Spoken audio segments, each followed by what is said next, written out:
What makes Ghost of Tsushima a masterpiece? But first, we need to understand what makes a video game a masterpiece. A video game is often considered a classic when it excels in several key areas that combine to create an unforgettable and impactful experience, which encompasses an outstanding storyline. あの子もやりかをも信じてる。立ち上がってくれたのはあんただけだったから。クロードのためならみんな死んでもいいって。俺も対馬の民のため死ぬ覚悟だ。Innovative gameplay mechanics,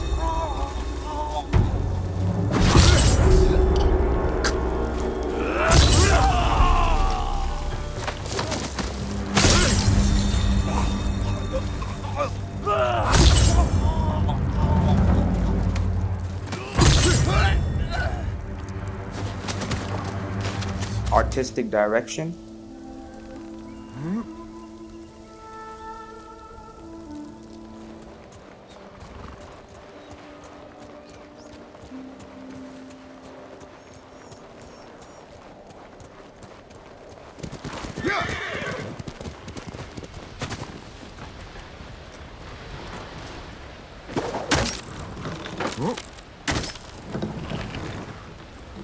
and unparalleled sound design.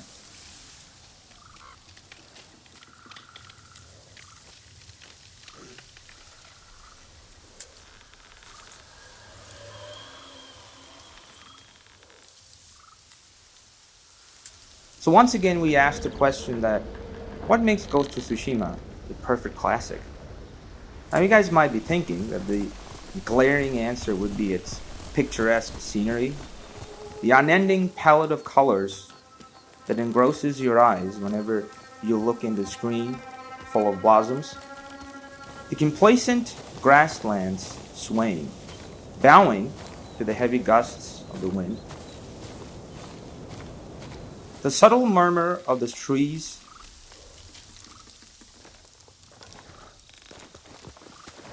or the crashing of the waves near the coastline,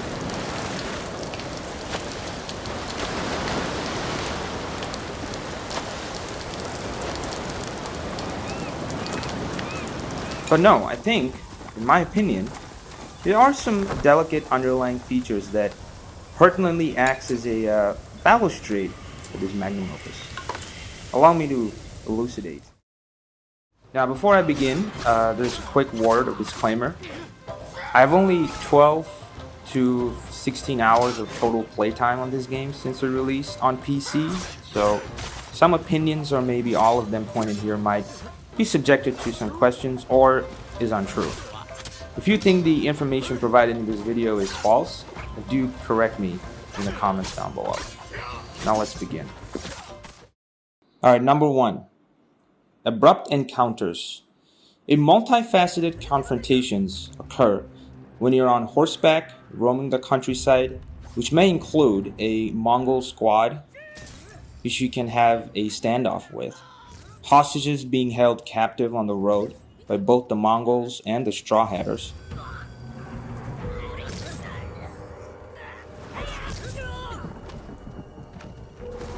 sometimes the innocuous wildlife, including boars and bears, may cost you on your journey.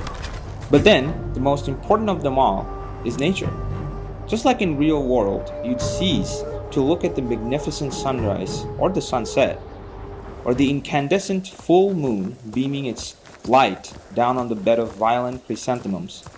This game also placards those beauty masterfully. And then, your allured and bewitched mind has to stop, lay back, and look at the grandiose painting. I would say if I'm riding to a quest, my horse, and see a sunrise or a sunset, I would certainly stop and enjoy the scenery first, and then resume my journey afterwards.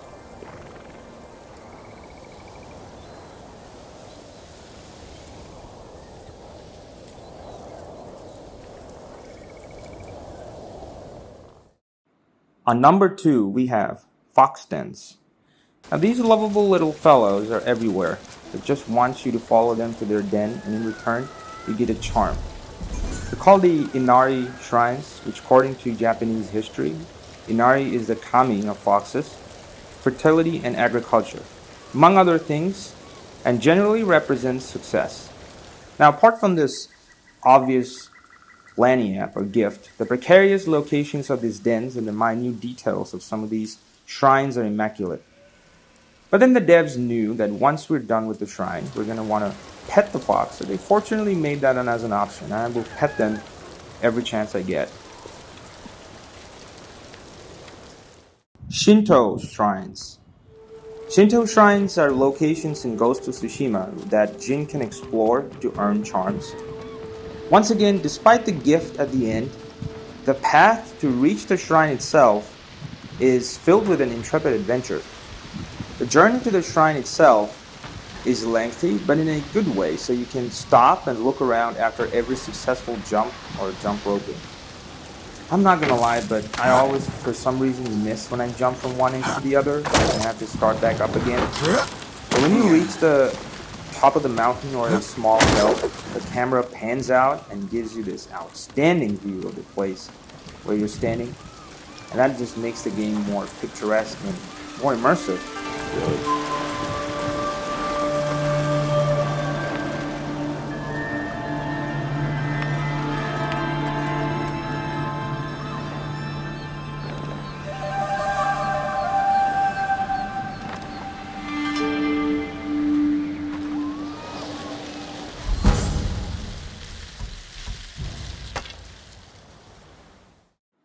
Duels.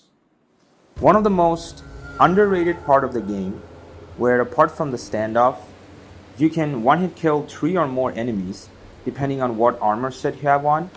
Here, it's a 1v1.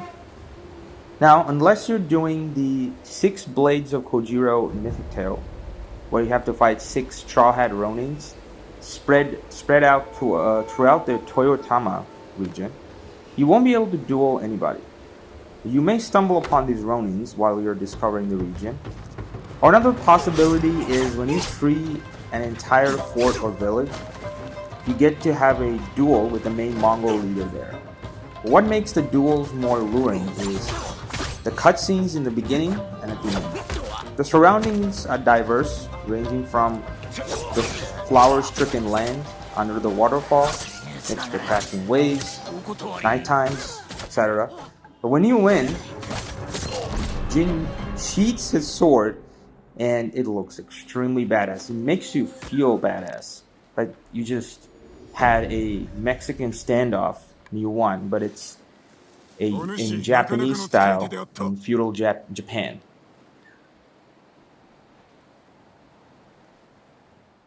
Haiku spots and bamboo cutting places. Among the sparse wildlife of Tsushima, the birds will guide you to the haiku spots and bamboo cutting places, and sometimes to hot springs where Jin can reflect on something in his life. I will not lie when I say it is a pain in the ass to cut more than 4 bamboos. It's a definite struggle which irks me a lot, but at contrary, you have a lot of serene haiku spots as well. Again, despite the obvious gift that you're presented with at the end, it's the lines that matter the most, which portray a lot of veritable truths, some quite relatable with our daily lives as well. The game lets you select these lines, which in turn correlates with parts of nature, wherein you can select any of the 3 lines 3 times and a successful poem will be made. It's quite magical to see how immersive the game gets with a transitional song which sounds like great monks sing it. I can stare at the screen for hours on end and listen to the song and get lost. よする波末子の声の荒ければ神仏にぞ祈らんとする